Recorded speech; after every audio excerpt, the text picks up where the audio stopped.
नमस्कार, मैं निशा सरी वोसो महाराष्ट्र में के साथ में। और आज हम साइन के अंदर मौजूद हैं और आज सबसे बड़ा दिन जो है इसलिए है कि समीर भाई शाह एक न्यूज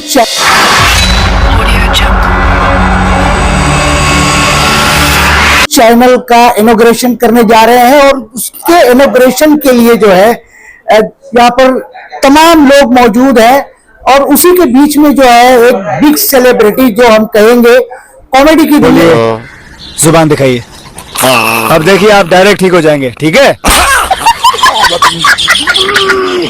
कैसा कैसा फील हो रहा है? अरे ऐसा लगा जैसे चिड़िया कान सुड़ गई हो। फैंटास्टिक। दुनिया के किंग राजपाल यादव जी यहाँ पर पहुंचे हुए हैं, तो उस चैनल को लेकर के कुछ बातें हम जो है उनसे करने वाले हैं कि किस तरह से क्या होता है, क्योंकि फिल्म इंडस्ट्री के अंदर राजपाल यादव जी ने बहुत सारी सिचुएशन को, सीन्स को देखा है, बहुत सारे इंटरव्यूज उन्होंने बड़े बड़े चैनल पर किए हैं। राजपाल यादव जी, वॉइस ऑफ महाराष्ट्र में दूसरी बार आपका स्वागत है। और मेरा पहला सवाल ये रहेगा कि समीर भाई शाह जी के मन में जो आया कि मुझे भी एक चैनल क्राइम को लेकर के शुरू करना चाहिए, जिसका नाम उन्होंने SBS समीर भाई शाह मुंबई क्राइम न्यूज रखा है, तो आप इसके बारे में क्या कहना चाहते हैं? मैं बहुत बहुत बधाइयाँ देता हूँ।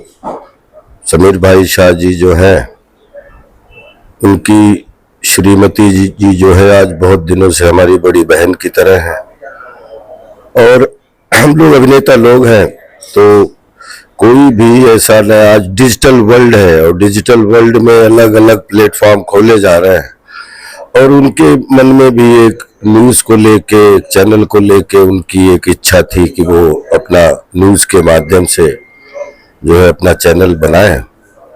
तो बनाया है आप लोगों के दुआओं से, तो मैं भी उसका एक एक्टर के रूप में शुभकामना संदेश देता हूँ कि चैनल जो है वो सब चीज़ों में खूब, टीम जो काम कर रही पूरी टीम के लिए शुभकामनाएं देता हूँ। सब लोग खूब अच्छा काम करें, अच्छा नाम करें और बस पूरे चैनल के लिए बहुत सारा आशीर्वाद, खूब बड़े आगे चैनल, फले फूले चैनल। राजपाल यादव जी, जब हम डिजिटल वर्ल्ड की बात करते हैं तो आज कहीं ना कहीं लोग जो नेशनल चैनल के लोग होते हैं, जो बिग कंपनीज रखते हैं, और जब उसके बीच में कोई एक यूट्यूबर चला जाता है, सोशल मीडिया का किस तरह से आज वर्चस्व भारत के अंदर है वो तो दुनिया देख रही है, लेकिन फिर भी कहीं ना कहीं उसको एक हिकारत की निगाह से देखा जाता है कि ए भैया यूट्यूबर जरा बाजू खसकी हो। नहीं, ऐसा नहीं मानता हूँ। सबकी अपनी मेहनत है और सब 140 करोड़ लोग अपने देश में हैं, 800 करोड़ लोग पूरी दुनिया में हैं। हर आदमी को अपना अपने, क्योंकि कोई ने किसी को पैदा नहीं किया है, सबको प्रकृति ने पैदा किया है, सबको अलग जन्म मिला है, अलग सबको जो है मृत्यु को जाना है। तो जन्म लेने के बाद या मरने से पहले कोई भी आदमी जो जन्म लिया है, जिसने अगर वो कुछ करना चाहता है तो सबको अधिकार है कि सब इसका सदुपयोग करें। और इंटरनेट का जमाना है, डिजिटल का जमाना है, सोशल मीडिया हो चाहे कोई भी प्लेटफॉर्म हो, सब जो है उसमें उसका फायदा उठाए और सबका लाभ हो। मैं यही कामना करता हूँ। मैं ना किसी को हिकारत की नजर से और ना ही किसी को उसकी नजर से देखना चाहता हूँ, ना देखा है कभी, क्योंकि हर जिस आदमी ने जन्म लिया है उसको अपने तरीके से जीने का अधिकार है। और मैं हर मत की बहुत इज्जत करता हूँ। मतांतर अपने अपने होते हैं, लेकिन मत जितने हैं तभी उनकी विवेचना होती है, तो मैं हर मत की बहुत इज्जत करता हूँ।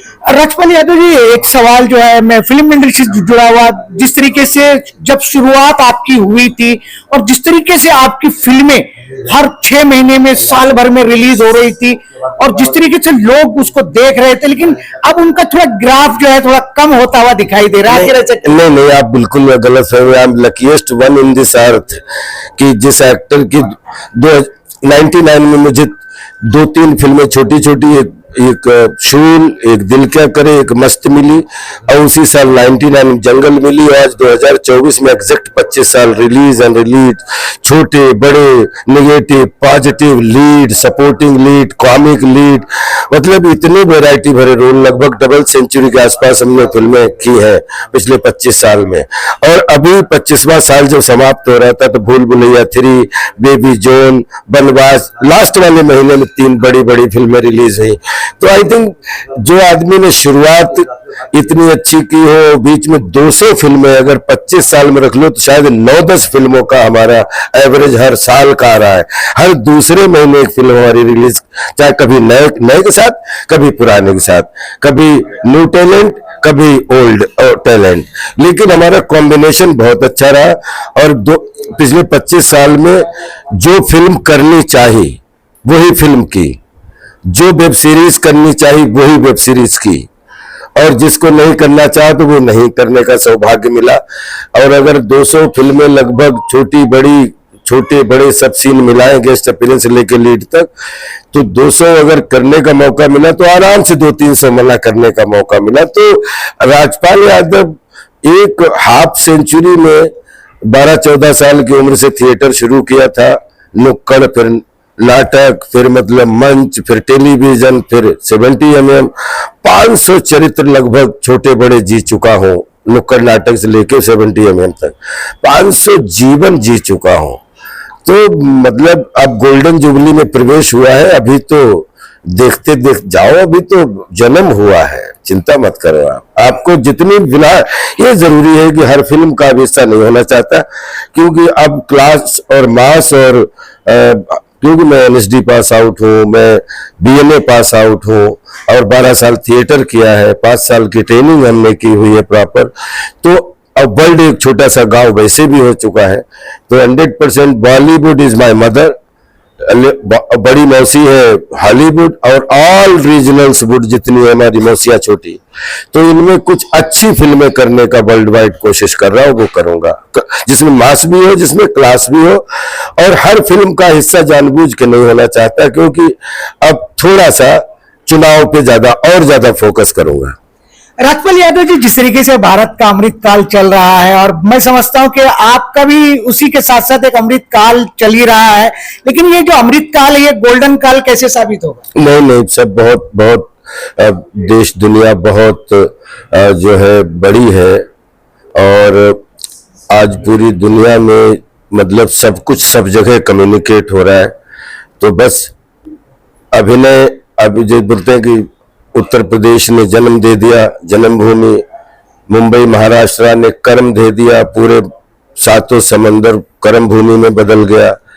तो कोशिश करेंगे कि मतलब जब से होश संभाला है तो या तो अपने कर्म के लिए जीता हूं, परिवार के लिए जीता हूं और अपने देश के लिए जीता हूं, और कोशिश करूंगा कि 90% अभिनय, 10% विश्व में सेवा के रूप में, एक मानवता के दूत के रूप में थोड़ी सी कोशिश करूंगा कि मतलब जिसमें 10% सेवा और 90% जो है कर्म, दोनों का सहयोग बना रहे बस।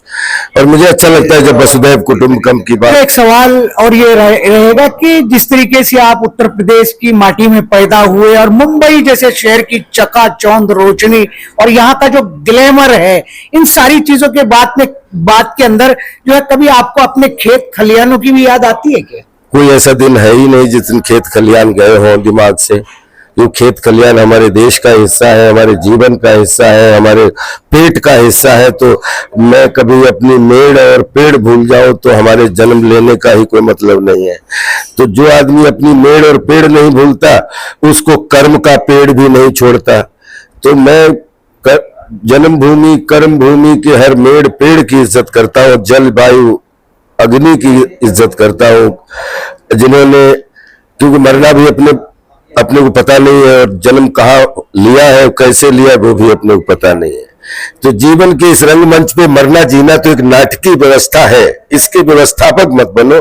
हम तो केवल इसके पात्र हैं, जो हमारे दादाजी हमेशा व्यक्तिगत जीवन में हमें सिखाया है।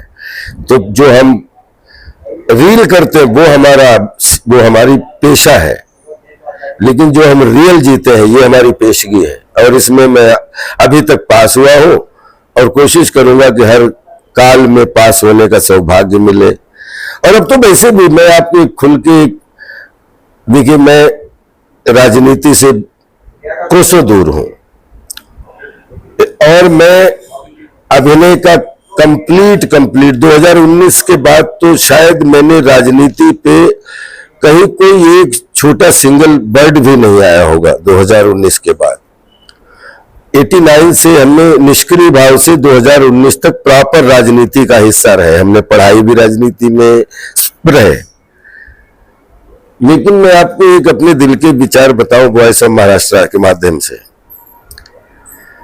कैसे सरकार बनती है, कैसे सरकार चलती है, हमें नहीं मालूम, ना ही, क्योंकि इतना 36 अपना सूबों का एक बहुत बड़ा देश है।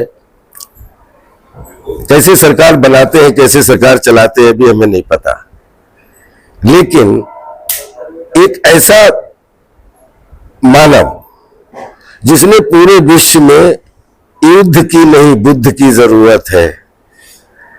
अभी देश और दुनिया को एक दूसरे से कंपटीशन करने, गरीबी के लिए लड़ने की जरूरत है, या वसुधैव कुटुंबकम, या जैसे G21 में बदल गया पूरे साउथ अफ्रीका, जो अफ्रीका के वो है जितने 46 सूबे हैं, वो उनका एक ऐतिहासिक रिलेशन हो गया।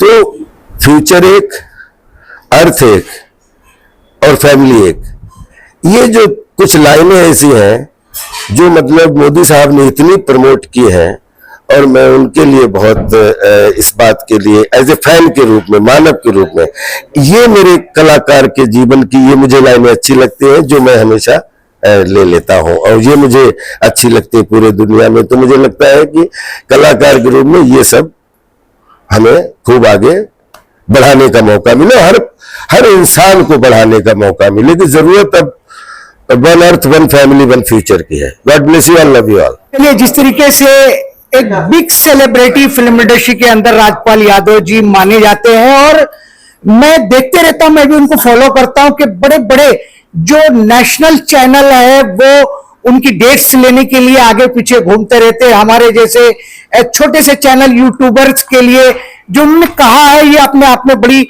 विशेष बात है। और सबसे बड़ा सवाल यह है कि इस मुंबई के ग्लैमर्स के अंदर आने के बाद भी, इसकी चकाचौंध में आने के बाद भी, उन्होंने अपने खेत खलिहानों के बारे में वो चर्चा करते हैं। पिछले दिनों उनके पिताजी का देहांत हो गया, उसको भी हम फॉलो कर रहे थे, देख रहे थे। बड़ी दुखद बात थी वो दिन बड़ा दुख का दिन था कि किसी के सर से साया चला जाए। लेकिन गॉड ब्लेस यू, भगवान आपके साथ है राजपाल यादव जी, और आपने हमारे जैसे छोटे चैनल के लोगों से भी दिल खोल के चर्चा की, उसके लिए थैंक्स और धन्यवाद।